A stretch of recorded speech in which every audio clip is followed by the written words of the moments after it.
Ambrose नाम का criminal जिसने 2-3 बार नहीं बल्कि 27 बार अपनी लाइफ में बैंक में चोरियां की और जितनी बार भी उसने बैंक में चोरी की हर बार सक्सेस रहा। एक बार वो किसी बार में बैठा था, ड्रिंक कर रहा था। जब ग्लास खत्म हो गया तो वो वहां से बाहर निकलता है और उस शहर के एक बैंक में जाता है। वो बैंक काफी पॉपुलर था, उस टाइम काफी कस्टमर बैंक में मौजूद थे। बैंक में घुसते के साथ ही वो अपने साथ जो गन लाया था उसको निकाल कर बैंक में मौजूद एम्प्लॉय को डरा के बैंक में सारा कैश लूटने की कोशिश करता है। लेकिन स्टोरी में आगे बढ़ने से पहले ये जानते हैं कि आखिर वो क्राइम के रास्ते पे क्यों चला गया। जब एम्ब्रोस 8 साल का था तो उसने चर्च में चोरी करने की कोशिश की, लेकिन चोरी करने के दौरान वो पकड़ा जाता है। उसके बाद उस चर्च का पादरी उसके कान पकड़कर उसको चर्च से बाहर निकालता है और उसकी दादी के पास ले जाता है। वहां जाकर वो उससे कहता है कि उसने आज फिर से चर्च में चोरी करने की कोशिश की है और आइंदा आगे उसे कभी चर्च मत भेजना। उसके बाद उसकी दादी उसको बहुत समझाती है कि वो अपनी लाइफ में कभी बाद में चोरी ना करे। ये क्राइम है, आगे उसकी लाइफ में बहुत परेशानी होगी, वो जेल चला जाएगा और उसकी जिंदगी बर्बाद। वो डिसाइड कर लेता है कि वो चोरी नहीं करेगा, लेकिन तब तो उसने चोरी ना करने का डिसाइड किया था, लेकिन उसे पता नहीं था कि आगे उसकी लाइफ में बहुत बुरा होने वाला है, जिससे वो क्राइम के रास्ते पर ही जाने वाला था और अमेरिका का सबसे पॉपुलर क्रिमिनल बन जाएगा, जिसने बैंक रॉबरी का एक नया रिकॉर्ड बना दिया। तो उस टाइम तो एम्ब्रोस चोरी नहीं कर पाया, लेकिन अपने फ्यूचर में बाद में उसने कई बैंक रॉबरी करना स्टार्ट किया। उसने स्टोर में, बैंक में, यहाँ तक कि कसिनो में भी कई बार चोरी की और चोरी से कई पैसे कमाए। लेकिन आखिरकार एक बार उसको अरेस्ट कर लिया गया और उसे पुलिस डिपार्टमेंट भेज दिया गया। वहाँ उसको सीनियर ऑफिसर रॉबर्ट पूछताछ के लिए बुलाता है। जब एम्ब्रोस वहाँ पर पहुँचता है तो वो ऑफिसर उससे कहता है कि मैंने तुम्हारा रिकॉर्ड को चेक किया है, उसके हिसाब से तुमने पहले 19 बैंक में चोरी की है। ये बात सुनने के बाद एम्ब्रोस बोलता है कि उसने 19 नहीं बल्कि अपनी लाइफ में अब तक 27 बैंक रॉबरी को अंजाम दिया है, जिसमें से 26 चोरी सक्सेसफुल रही हैं और वो कभी पकड़ा नहीं गया। लेकिन 27वीं बैंक रॉबरी केस के बाद वो अरेस्ट हो गया। अब वो ऑफिसर एम्ब्रोस से कहता है कि वो अपनी लाइफ के बारे में बताए। एम्ब्रोस उसको बताता है कि जब वो 10 साल का था तब रोमानिया में रहा करता था। उस टाइम उसे आइस हॉकी खेलना काफी अच्छा लगता था, काफी टाइम तक वो आइस हॉकी खेलता था। उस टाइम उसकी दादी ने ही उसका ख्याल रखा था, लेकिन एक बार जब वो दादी के घर में जाता है तो उसे पता चलता है कि उसकी दादी की डेथ हो गई। अब कुछ टाइम के बाद घर में एम्ब्रोस के पिता पहुंचते हैं, जो काफी टाइम बाद एम्ब्रोस से मिले थे। उसके बाद उसके पिता उसको अपने साथ ले जाते हैं। उसके फादर को शराब पीने की बहुत बुरी आदत थी, जिस वजह से उसका व्यवहार एम्ब्रोस के साथ सही नहीं था। कभी कभी वो एम्ब्रोस से मारपीट करते। कुछ टाइम के बाद उसके फादर ने उससे कहा कि अब वो उस घर में नहीं रहेगा और वो एम्ब्रोस को उसके चाचा के घर भेज देता है। लेकिन एम्ब्रोस चाचा के घर में भी ज्यादा दिनों तक नहीं रहा। उसके चाचा भी उसको घर में अब रखना नहीं चाहते थे और वो उसको बोर्डिंग स्कूल भेज देते हैं, जो किसी और शहर में था। लेकिन इस बोर्डिंग स्कूल का जो प्रिंसिपल था, एक बार वो एम्ब्रोस को ऑफिस में बुलाता है और उससे कहता है कि उसको चोरी करने की आदत है। उसने स्कूल की लाइब्रेरी से कई बुक्स की चोरी की है, इस वजह से उसको स्कूल से निकाला जा रहा है, क्योंकि वो चाहते हैं कि स्कूल में सिर्फ अच्छे और समझदार स्टूडेंट स्टडी के लिए मौजूद हो। एम्ब्रोस उससे कहता है कि उसने स्कूल की लाइब्रेरी से बुक्स चोरी नहीं की और उस पर गलत इल्जाम लगाया जा रहा है, बुक्स किसी और ने चोरी की है, तो फिर इस पर झूठा इल्जाम लगाकर उसको स्कूल से निकालना गलत है। लेकिन वो प्रिंसिपल उसकी बात नहीं मानता और उसे स्कूल से निकाल देता है। बाद में उसको बच्चों के सुधार गृह भेज दिया जाता है। वहां जाने के बाद सबसे पहले उसके बाल काटे जाते हैं और वहां पर कई वक्त तक उसे रहना पड़ा। वहां रहते रहते काफी टाइम बीत चुका था और वो बड़ा हो गया। अब रोमानिया में टाइम के हिसाब से रूल काफी चेंज हो चुके थे। अब वहां पर गवर्नमेंट नहीं बल्कि तानाशाह का रूल था और बाद में एम्ब्रोस डिक्टेटर की आर्मी में शामिल हो गया। क्योंकि वो निशानेबाजी में काफी अच्छा था, इसलिए उसकी ड्यूटी हंगरी और रोमानिया के बॉर्डर पर लगा दी जाती है। एक बार एम्ब्रोस चेक पोस्ट पर अपनी ड्यूटी कर रहा था। वो देखता है कि 2 लोग रोमानिया का बॉर्डर पार करके हंगरी भाग रहे थे। तभी वो गोली से उन दोनों को शूट करने के बारे में सोचता है, लेकिन कुछ टाइम के बाद वो रुक जाता है, क्योंकि वो उनको जान से नहीं मारना चाहता था। बाकी लोग जो ड्यूटी पर मौजूद थे, जब उनको पता चला तो वो उनको गोली मार देते हैं, जिससे वो दोनों वहीं पर मर जाते हैं। अब एम्ब्रोस से इसको काफी बुरा लगता है। उसको लगता है कि वो दोनों उसकी वजह से मारे गए। अगर वो उन पर सर्च लाइट नहीं करता तो शायद बाकी लोगों को उनके भागने का पता नहीं चलता। अब वो इस बात से काफी अफसोस में था। रात को वो सोया भी नहीं और वो उस वक्त अपने रूम से निकलता है और मालगाड़ी के नीचे छुपकर वो बॉर्डर पार करके हंगरी की एक जगह पहुंच जाता है। अब वहां जाने के बाद एक काम की तलाश में वो आइस हॉकी स्पोर्ट्स क्लब पहुंचता है। वहां जाकर वो कोच को बताता है कि उसको आइस हॉकी खेलना आता है, लेकिन बाद में जब उसे खेलने के लिए कहा गया तो वो आइस हॉकी ढंग से नहीं खेल पाया, जिससे कोच समझ जाता है कि उसको आइस हॉकी खेलना नहीं आता और उसने उससे झूठ बोला है। लेकिन बाद में एम्ब्रोस उससे कहता है कि दरअसल वो कई सालों पहले हॉकी खेला करता था। और काफी टाइम से उसने उसकी प्रैक्टिस नहीं की, लेकिन वो दोबारा मेहनत करेगा और उसे कॉन्फिडेंस है खुद पर कि वो बहुत अच्छे से हॉकी खेलना सीख जाएगा। उसके बाद वो कोच कहता है ठीक है, वो उसकी मदद के लिए उसको पैसे नहीं दे सकता, लेकिन इस क्लब में रहकर मेंटेनेंस और वो क्लीनिंग का काम कर सकता है। और क्योंकि एम्ब्रोस के पास कहीं रहने की जगह है नहीं, तो उस क्लब में थोड़ी सी जगह है जहां पर वो रह सकता है और वहां रहकर अपनी लाइफ को बेहतर बनाने की कोशिश करे। तो एम्ब्रोस वहां पर मेंटेनेंस और क्लीनिंग का काम करता है और साथ ही में हॉकी की प्रैक्टिस भी करता है। इस तरह वहां पर कुछ दोस्त भी उसके बन जाते हैं। कई बार वो दोस्तों के साथ पार्टी करता। वहीं शहर में उसने छोटी मोटी नौकरी करना भी स्टार्ट कर दिया, जिससे वो कुछ पैसे कमा लेता। अब पहले उसकी लाइफ में उसके साथ बहुत बुरा हुआ था। बचपन से ही पहले उसके फादर ने उसे घर से निकाल दिया। उसके बाद जब उसने चाचा के घर में रहना शुरू किया तो वहां से भी वो निकाला गया। उसके बाद जब उसने ड्यूटी की थी तो वहां एक बार खुद को दोषी मानते हुए उसने यही सोचा कि उसकी वजह से ही वो दोनों लोग मारे गए। लेकिन अब दोबारा वो अपनी लाइफ में आगे बढ़ना चाहता था। उसकी बातें सुनने के बाद वो सीनियर ऑफिसर उससे बोलता है कि जब तुम्हारी लाइफ में इतना सब कुछ सही था, तुम्हारे इतने सारे अच्छे दोस्त थे, तो फिर तुमने अचानक क्राइम करना क्यों स्टार्ट कर दिया, बैंक रॉबरी क्यों की? उसके बाद एम्ब्रोस कहता है कि इमिग्रेट होने की वजह से उसको नागरिकता मिलने में प्रॉब्लम हो रही थी। एक बार वो इमिग्रेंट ऑफिस जाता है जहां पर ऑलरेडी कई लोग मौजूद थे। वहां जाकर वो एक एम्प्लॉय से बोलता है कि उसको वर्क परमिट रेजिडेंट्स के लिए अप्लाई करना है, लेकिन वहां बैठे एम्प्लॉय ने एम्ब्रोस से बहुत डॉक्यूमेंट लिस्ट के लिए बोला और वो इतने सारे डॉक्यूमेंट को इतने कम टाइम में अरेंज करना उसके लिए बहुत मुश्किल था, जिससे वो थोड़ा परेशान हो गया और उसे देश में अपने फ्यूचर के लिए फिक्र होती है। उसके पास उस टाइम डॉक्यूमेंट थे ही नहीं। वो ऑफिस से बाहर निकल जाता है। एक बार एम्ब्रोस अपनी दोस्त कैट को लेकर सिनेमा हॉल जाता है। वहां जाकर वो एक कैंटीन में पॉपकॉर्न और कोल्ड ड्रिंक खरीदने के लिए ऑर्डर देता है, लेकिन इन दोनों चीजों का बिल बहुत ज्यादा था और उसके पास इतने पैसे ही नहीं थे, खत्म हो गए थे, जिस वजह से वो अमाउंट को पे ही नहीं कर पाया।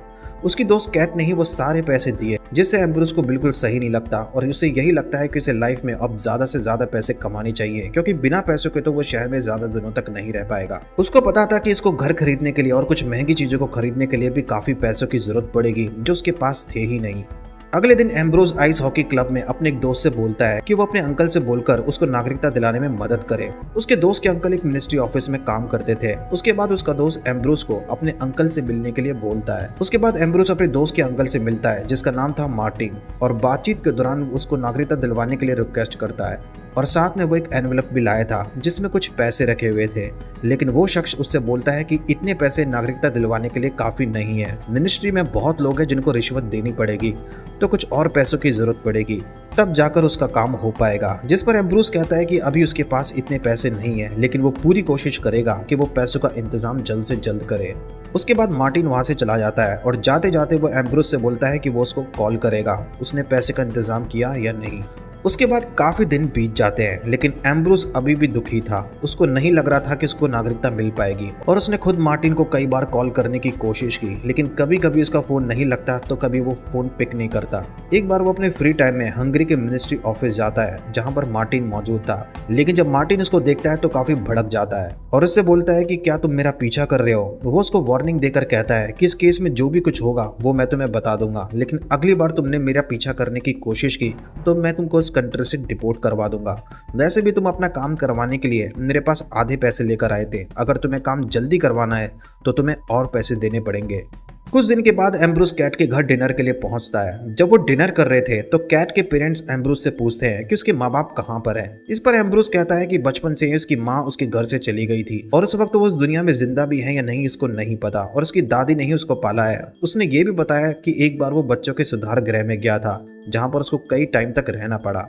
अब ये सुनने के बाद कैट्स के पेरेंट थोड़े शॉक हो जाते हैं। जब कैट एम्ब्रोस के लिए किचन में जूस लाने के लिए जाती है तब कैट के पिता एम्ब्रोस से कहते हैं कि कैट अभी ग्रेजुएशन कर रही है और उसका बहुत अच्छा फ्यूचर होगा, लेकिन एम्ब्रोस का अभी तक कोई करियर नहीं है जिसमें वो सक्सेस हो, इस देश की नागरिकता भी नहीं है और उसका भविष्य बिल्कुल खराब है। उसके फादर से ये बात सुनने के बाद एम्ब्रोस काफी गुस्सा हो गया और उसी वक्त उस घर से निकल जाता है। जब वो रास्ते से जा रहा था तब वो देखता है कि एक बार में कई सारे लोग पैसों को उड़ा रहे थे। वो सोचता है कि उनके पास इतना एक्स्ट्रा पैसा है कि वो पैसे को उड़ा रहे हैं, और वहीं उसके पास इतने भी पैसे नहीं है कि वो डेली जरूरत की चीज खरीद सके।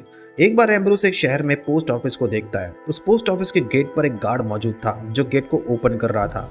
उसके बाद एम्ब्रोस एक प्लान बनाता है। सबसे पहले वो पोस्ट ऑफिस के अंदर जाता है, कुछ जगहों पर घूमकर चीजों को ऑब्जर्व करता है। उसने प्लानिंग बनाई थी कि वो पोस्ट ऑफिस के अंदर कैश को चोरी करेगा। उसके बाद वो एम्ब्रोस एक मार्केट जाता है, अपना हुलिया बदलने के लिए वो एक ड्रेस खरीदता है। उसके बाद एक टॉय गन भी खरीदता है। पोस्ट ऑफिस जाने से पहले वो ड्रिंक करता है। उसके बाद वो पूरे कॉन्फिडेंस से पोस्ट ऑफिस के अंदर दाखिल होता है और काउंटर पर बैठी थी एक लेडी गन पॉइंट पर धमकी देते हुए वो उसको कहता है कि जितने भी पैसे रखे हुए हैं वो बैग में रखकर उसको दे दे। शुरुआत में तो वो लेडी उसकी बातों को नजरअंदाज करती है, जिससे एम्ब्रोस बहुत गुस्सा होता है और वो आगे बढ़ते हुए काउंटर की दूसरी तरफ कूदकर उस लेडी को एक रूम में बंद कर देता है। उसके बाद वो एक ड्रॉर को ओपन करता है, उसमें रखा हुआ था बहुत सारा कैश। वो उन सभी पैसों को एक बैग में रखना शुरू करता है। सारे पैसे रखने के बाद वो चुपचाप वहां से चला जाता है। वहां से निकलने के बाद कुछ ही देर में जब वो अपने घर पहुंचा और बैग को उसने ओपन किया तो देखा कि बहुत सारा पैसा उसके पास आ चुका था। अब उसके बाद एम्ब्रोस उन पैसे को खर्च करना शुरू करता है। वहीं कुछ महंगी चीजों को खरीदता है, जुए में कई पैसे को उड़ाता है और महंगे रेस्टोरेंट में जाना शुरू कर देता है।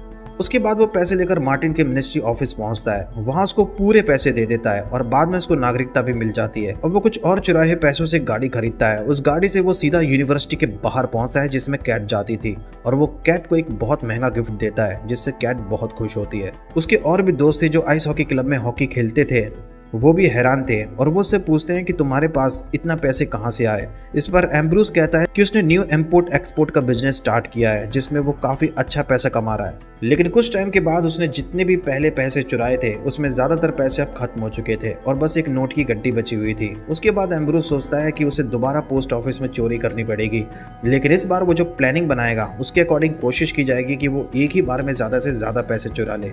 उसके बाद एम्ब्रूस एक स्कूटर से उस पोस्ट ऑफिस के बाहर पहुंचता है। कुछ ही देर में पोस्ट ऑफिस के अंदर चला जाता है और कुछ देर के बाद वो एक बैग के साथ बाहर निकलता है जिसमें बहुत सारे पैसे रखे हुए थे। लेकिन इस पोस्ट ऑफिस के बाहर एक सिविल ड्रेस में मौजूद पुलिस ऑफिसर मौजूद था। उसने एम्ब्रूस को बैग में कई सारे पैसे लाते हुए देख लिया। स्टार्टिंग में उसको भी अजीब लगता है और कुछ ही सेकंड में जब पोस्ट ऑफिस के अंदर सायरन बजने लगता है तो वो पुलिस ऑफिसर समझ जाता है कि एम्ब्रूस पोस्ट ऑफिस में चोरी करके बाहर निकला है। उसके बाद एम्ब्रूस तेज स्पीड से स्कूटर चलाने लगता है और वहीं पर पुलिस ऑफिसर भी अब बाइक से उसका पीछा करने लगता है।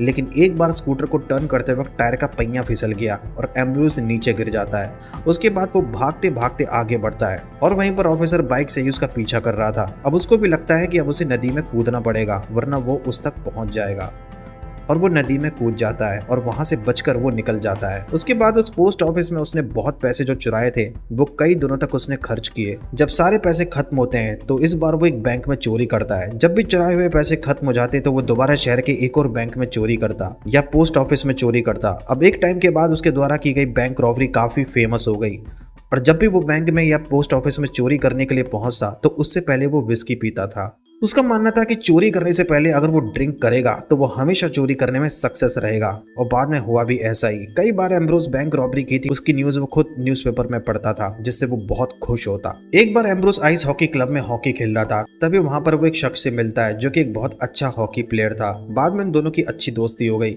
बाद में बातचीत के दौरान एम्ब्रोस उसको बताता है कि वो वही चोर है जो इसने शहर के कई बैंक में चोरी की है और जिसको रॉबरी केस इतना ज्यादा पॉपुलर है। दरअसल एम्ब्रोस एक बैंक रॉबरी की प्लानिंग बना रहा था, जिस प्लानिंग में उसको एक और चोर चाहिए था। बाद में जब वो उसको प्लानिंग बताता है तो वो भी प्लानिंग में शामिल हो जाता है।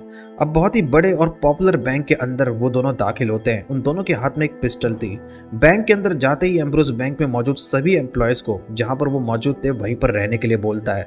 बैंक के अंदर सारे फोन को डीएक्टिवेट कर दिया जाता है और थोड़ी देर में एम्ब्रोस उस बैंक के वॉल्ट रूम में जाता है और वहीं गैजा बैंक के अंदर सभी एम्प्लॉयज पर नजर रख रहा था। एम्ब्रोस जब उस वॉल्ट रूम में पहुंचता है तो वो तिजोरी को ओपन करने में पहले से ही माहिर था। कुछ ही देर में वो तिजोरी को अनलॉक करके ओपन करता है, देखता है कि वहां बहुत सारा कैश रखा हुआ था। अब वो एक एक करके पैसों को बैग में रखना स्टार्ट करता है, जो बैग वो अपने साथ लाया था। जब सारे पैसे वो बैग में रख देता है तो वो वॉल्ट रूम से बाहर निकलता है और उसके बाद एम्ब्रूस और गैजा बैंक से बाहर निकल जाते हैं। एक बार जब एम्ब्रूस स्पोर्ट्स क्लब में था तो वहाँ हॉकी मैच खत्म करने के बाद जब वो गैजा से बैंक रॉबरी की प्लानिंग की बात करने जाता है तो वो देखता है कि वो अपने बाकी दोस्तों से बात कर रहा था। तभी इसको लगता है कि शायद वो उनको बैंक रॉबरी के बारे में बता रहा है। उसे बिल्कुल सही नहीं लगता। बाद में एम्ब्रोस लड़ाई करने लगता है और गुस्से से बोलता है कि तुम बाकी लोगों को बैंक रॉबरी का क्यों बता रहे थे। तब गैजा उससे कहता है कि वो तो उनसे कुछ और बात कर रहा था, उसने किसी को भी नहीं बताया कि वो बैंक में रॉबरी करने की प्लानिंग बना रहे हैं। अब कुछ टाइम के बाद वो दोनों गाड़ी से एक बैंक से बाहर पहुंचते हैं। वो पहले इस बैंक में कई बार जा चुके थे, बैंक की रैकिंग कर चुके थे। वो देखते हैं कि उस टाइम उस बैंक के बाहर कंस्ट्रक्शन का वर्क चल रहा था। कुछ टाइम के बाद वो अपना हुलिया बदलकर बैंक के अंदर दाखिल होते हैं। उन दोनों के हाथ में पिस्टल थी। बैंक में जाने के बाद वो दोनों वहां पर मौजूद कुछ कस्टमर और बाकी एम्प्लॉयज को वार्निंग देते हैं कि जो जहां पर है वो वहीं पर रहे, अगर किसी ने कोई चालाकी की तो उसको वहीं पर जान से मार देंगे। तभी एम्ब्रोस की नजर बैंक के शीशे पर पड़ती है और वो देखता है कि शीशे के बाहर भी कुछ लोग खड़े हैं। वो सभी वर्कर थे जो वहां पर कंस्ट्रक्शन का काम कर रहे थे। उन्हें पता चल चुका था कि बैंक में चोर घुस गए हैं। बैंक के अंदर एक शख्स अचानक से उनकी नजर से बचकर वॉल्ट रूम तक चला जाता है। वॉल्ट रूम में अंदर जाने के बाद वो अंदर से गेट को लॉक कर देता है। एम्ब्रोस वहां पहुंचकर उस गेट को ओपन करने के लिए बोलता है, लेकिन काफी टाइम तक उसने गेट को ओपन ही नहीं किया। अब एम्ब्रोस काफी गुस्से में था। वो उस बैंक के मैनेजर को उस वॉल्ट रूम तक ले गया और उस गेट को ओपन करने के लिए कहा, लेकिन वो मैनेजर उससे कहता है कि अगर उसने लॉकर रूम को ओपन कर दिया तो उसको नौकरी से निकाल दिया जाएगा। एम्ब्रोस के काफी कहने के बाद भी वो लॉकर गेट को ओपन करने के लिए तैयार नहीं था। वहीं पर गैजा देखता है कि बैंक के बाहर अब कई लोग इकट्ठा हो चुके थे जो बैंक के अंदर शीशे से देख रहे थे। अब एम्ब्रोस और गैजा को समझ आ चुका था कि बैंक से निकलने में ही समझदारी है। अब दोनों बैंक से बाहर निकलते हैं, लेकिन तभी बैंक के बाहर जो कई ऑलरेडी लोग मौजूद थे वो उनको घेर लेते हैं। इसलिए एम्ब्रोस उनके पैर पर गोली चलाता है, जिससे सभी लोग पीछे हट जाते हैं और वो दोनों वहां से भागने लगते हैं। लेकिन फिर भी कुछ लोग उनका पीछा कर रहे थे। कुछ देर भागने के बाद वो दोनों अलग अलग रास्ते भागने लगते हैं। अब एम्ब्रोस कुछ देर तक भागने के बाद एक गाड़ी को रोकता है। गाड़ी के ड्राइवर को गन पॉइंट पर बाहर निकालता है और खुद गाड़ी में बैठकर उसे स्टार्ट करके गाड़ी को तेज भगाने लगता है। वहीं पर कुछ पुलिस की टीम को भी पता चल चुका था और वो उसका पीछा कर रही थी।